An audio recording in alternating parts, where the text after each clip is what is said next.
Je suis directeur général de Bouffe Laurentienne, un organisme à but non lucratif et de bienfaisance.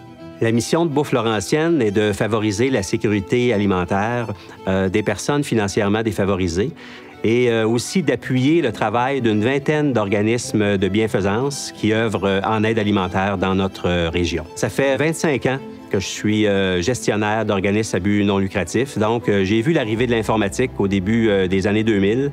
Alors, j'ai suivi cette évolution-là et veut pas, les organismes ont suivi aussi cette évolution. Le virage numérique a vraiment fait une différence pour nous. Ça a fait une différence au niveau de nos opérations quotidiennes. Bien concrètement, au niveau, par exemple, de la récupération des denrées alimentaires, il faut savoir que toutes les denrées que l'on récupère doivent être pesées. Donc, on tient des statistiques de ça.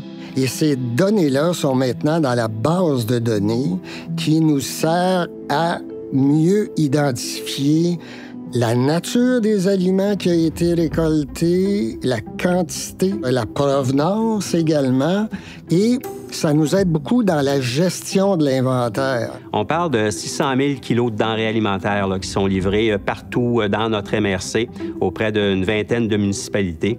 Environ 2000 personnes financièrement défavorisées là, qui sont touchées.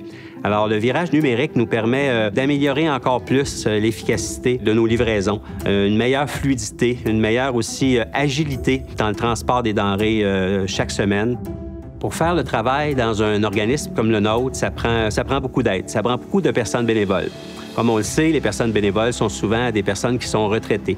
Alors, ils ne sont pas nés, évidemment, à l'ère de l'informatique et ça a pu faire moins partie de leur vie professionnelle également.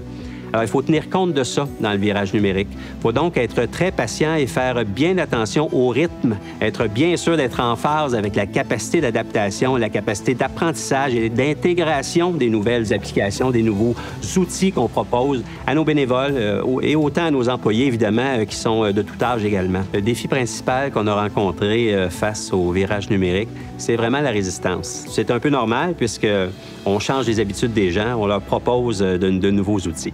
Alors, qu'est-ce qu'on a fait pour pallier à ça?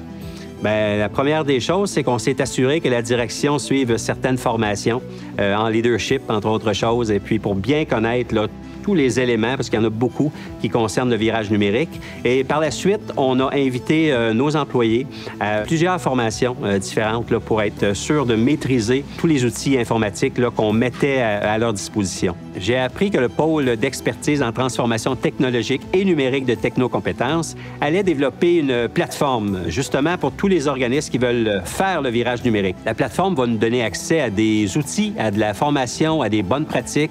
Tout ça est gratuit et puis ce qui est génial, c'est que c'est tout regroupé au même endroit.